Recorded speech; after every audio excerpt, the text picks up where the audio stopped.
Good morning, children. I am Anmol Messi, PGT Physics, Mount Litra Z School, Jhansi. Children, in our previous videos, we have discussed about refraction, that what exactly refraction is all about, and we have even discussed the cases. Today, we are going to discuss a fresh topic, that is laws of refraction.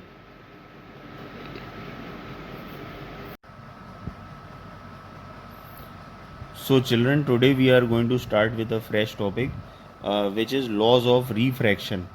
So, the first law is similar to law of reflection, that is, the incident ray, the refracted ray, and normal all lie in the same plane. That is, the incident light ray which is coming to strike the interface, and after passing through the interface, the refracted ray which we will get, and also the normal, all three of them would lie on the same plane. Okay, they will not change their plane. And the second law is Snell's law, also known as Snell's law, which states that the ratio of the sine of angle of incidence and the sine of angle of refraction is a constant. So this is sine I, that is angle of incidence, and sine r, that is angle of refraction, which the ratio of both of them would be a constant, and this constant is actually denoted by either mu or n, depending on the publisher of the book. Okay, I mean, different books would show you different symbols.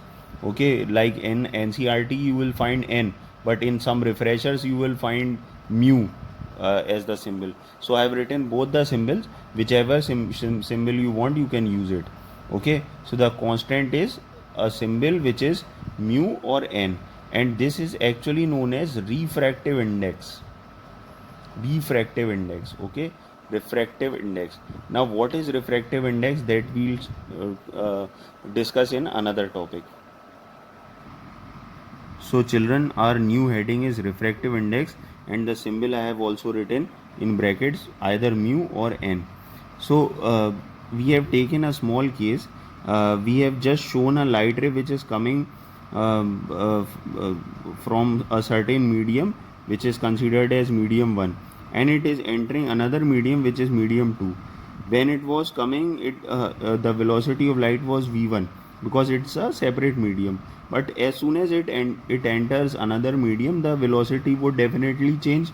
So the velocity has become v2. Now we are not discussing here that v1 is greater or v2 is greater, or either m1 is rarer or m2 is denser, or m1 is denser and or m2 is rarer. We are not taking all those cases. Neither we are considering that the light ray is bending towards the normal or away from the normal. We have to just consider one thing, that the light has its velocity v1 in medium 1 and v2 in medium 2. When it is coming from medium 1, it has a certain velocity which is v1, and as soon as it enters a new medium, its velocity changes and it becomes v2. Okay, now over here, okay, what we have done is we have taken a ratio of both the velocities. So the ratio of both the velocity is v1 upon v2, which is actually equal to the constant which we were discussing in previous topic, and it is n. Okay, and why we have written 2 1?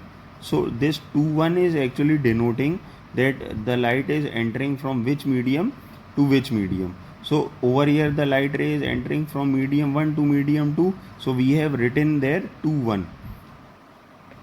Okay, which denotes that the light ray is entering from medium 1 to medium 2. Second medium में enter कर रही है, इसलिए we have written 2 1. Okay, so this is the expression for refractive index. Hence the expression would become refractive index is equal to velocity of light in medium 1 upon velocity of light in medium 2. We can take few more cases also. This is another case when the light ray is entering from medium 2 to medium 1. So in that case, here you can see that here the expression has become velocity of light in medium 2 upon velocity of light in medium 1, and accordingly we have written the expression mu 1 2, since it is entering in medium 1. Okay, or we can even write it as v2 upon v1. In short, if we do not want to get into this 1 to 2 or 2 to 1, we can just write mu m. Mu m means refractive index of the medium. So in case the light rays is coming from air or vacuum and it is entering a certain medium, so either you write accordingly as I have explained you in previous expressions, or otherwise you can just write mu m. So what is m? M is medium. So if in case it is entering in glass, so you can write mu g. If it in case it is entering in water, you can write mu w. But this you will do only when the light ray is coming from air or vacuum. Okay, so the expression becomes velocity of light in medium 1, that is air or vacuum, upon velocity of light in medium 2, that is any medium like glass, water, whatever it is, depending on the case. Okay, so we can, in short, we can also write it as c by v, where c is speed of light, which is already clear to you. You have already discussed in previous topics that speed of light is 3 into 10 to the power 8 meter per second. But this speed of light is in vacuum. Okay, vacuum or air. Now, I have explained it here also that c is 3 into 10 to the power 8 meter per second. That is speed of light in air or vacuum. And this v is velocity of light in glass. If in case this is mu g, that is the light ray is entering from air to glass. If light ray is entering from air to water, then c would be 3 into 10 to the power 8 only, but v would become velocity of light in water. Okay, now I have also given few examples of refractive index. You can even find these examples in your NCERT book, but still I have mentioned here. We'll start with mu w. Okay, mu w is refractive index of water, which is 1.33. This is a very important value. You should learn this because in different numericals you will require this value. Okay, then for turpentine oil, the refractive index becomes 1.47. For glass, the refractive index becomes 1.52. The refractive index of glass which we have written is for crown glass. Okay, we have not written for flint glass. This is for crown glass. Generally we take it for crown glass only. Okay, and this is for diamond. Now you can see that for diamond it is 2.42, which is maximum. Okay, this is the maximum value of refractive index. Hence diamond, because the value is very big, very high, therefore जितना ज़्यादा refractive index की value होगी, the medium would be more denser.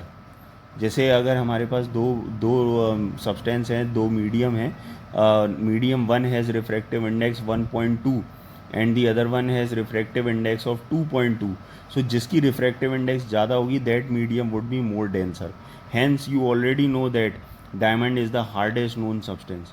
वो ज़्यादा dense होता है, hence उसकी जो रिफ्रैक्टिव इंडेक्स है obviously it would be very large, which is 2.42.